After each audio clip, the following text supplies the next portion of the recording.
Mulla on parit uistimet. Parit uistimet ja... Vaan kommeta pötkyä. Tuolla taitaa olla semmonen...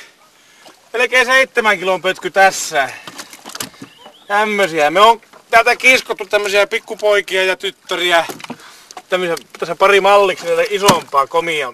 Ne on niinku lohen pyrsyt alkaa olla tämmösiä jöötejä. Siinä on. Lähdetään perkkaan rannalle. Perkkaamaan rannalle tuota.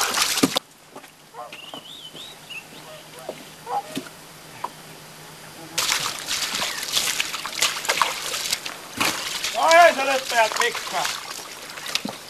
Auki on kalaa, sanon minä. Ja ei muuta kuin kalan kantoon. Pojat tuumivat. Ja niitähän riittää. Ai on vielä. Ehkä nalmaan kun mahasta. Moi. Tää? Onko mahassa norssia? Katsotaan, täällä on syönyt jo. Tää alkaa perkkuu hommi.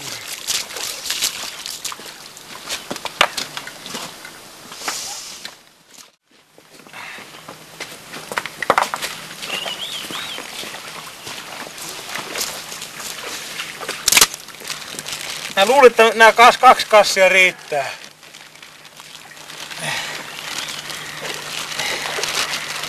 Kaksi 8.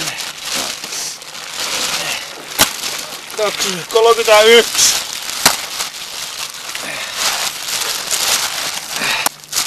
Kaloja pojat ottivat veneeseen asti 34 kappaletta. Ja lähes saman verran laskivat takaisin. Otti ylös. Tää säikähys mä en näe mitään. Ihan...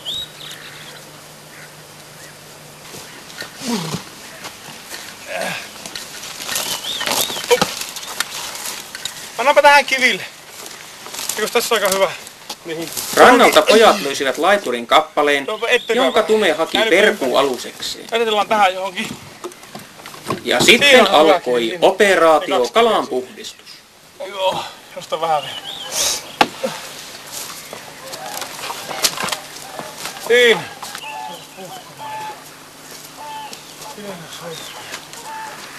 Joutala katso kehittämään nuotia.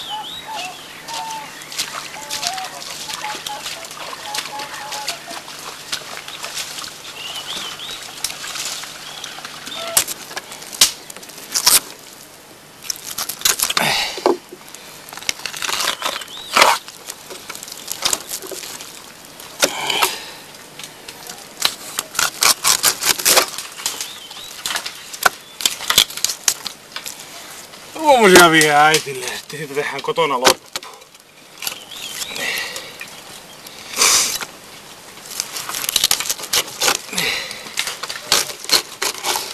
No.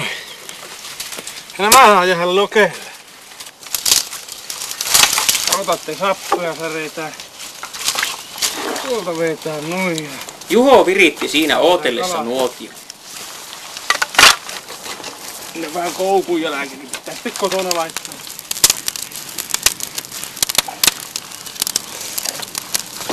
Niin.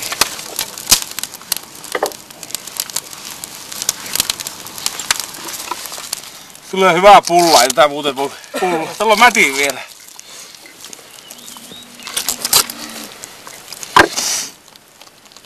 Onko täys? Täh? Onko täys mäti? Ei. Ei oo kuin jäänteet vaan. Vasta kuten.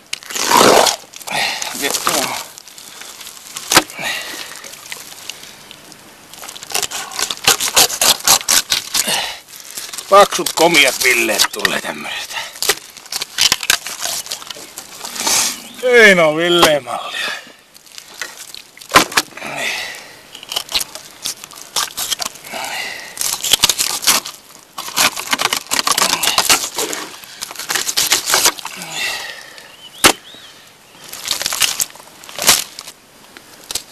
Tänä on syönyt. Tässä oli aika täynnä tää maha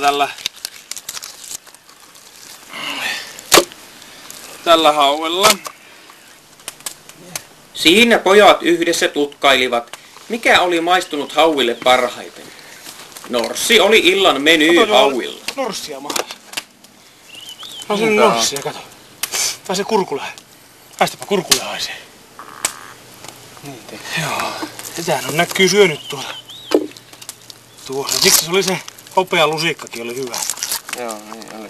Sillä tummalla selällä. Ja nyt Mat- tulee hyvä... matkii norssia. Niin, matkii norssia. Tulee hyvä pullat näistä. Me sopivan 2 kilon kaloja. Niin. Ja altaa vähän osaa. Niin. Se on muuten Juha tämä kylmävee hauki, niin äärettömän hyvää ruokakalaa. On se.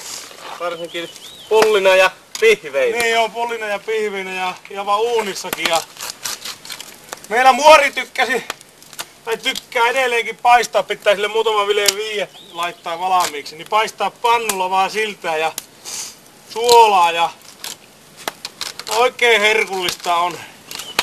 Ja se on toivonutkin tuossa, että jos me kallaa saadaan, että me vietäis sille äitimuorillekin muutama.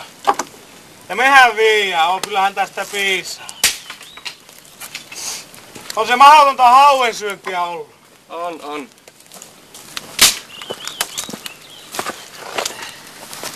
Tume näyttää, kuinka hauki perataan. Samoin hän kertoo kalan sisäelimistä. Tämmönen 3 kilon hauki, niin minä lähden aina täältä näin, kun mä aukasen tän mahaa. Rautan sitten ja yritän varoittaa mahaa, etten puhkaisi. Ja sitten sappi täällä lopussa on maksassa kiinni, niin varon sitä ja kuopasen täältä peräsuolen mukka ja näin. Ja tänne jää tämä munuaisrantu, tämä verirantu, mutta se ei haittaa, vaikka se sinne jää. Ja saa sitten hinkattua juuriharjalla. Se lähtee tuossa, kun ottaa nämä kylkiruot, se lähtee siinä pois. Täällä sisällä on, täällä on tietenkin kitukset, täällä kituskansien alla. Sitten tässä on sydämen kappale. Ja tässä on maksa, jossa on kiinni tämä sappirakko. Kun suolista, niin tätä kannattaa varoa, ettei tämän puhkea. Sitten täällä on ilmarakko, joka on aivan täynnä ilmaa. Ja tässä on vielä nämä mätipussien rippeet. Se on kutenut, niin täällä on nämä rippeet jäljellä tästä mätistä. Ja sitten tässä on vatsalaukkuja.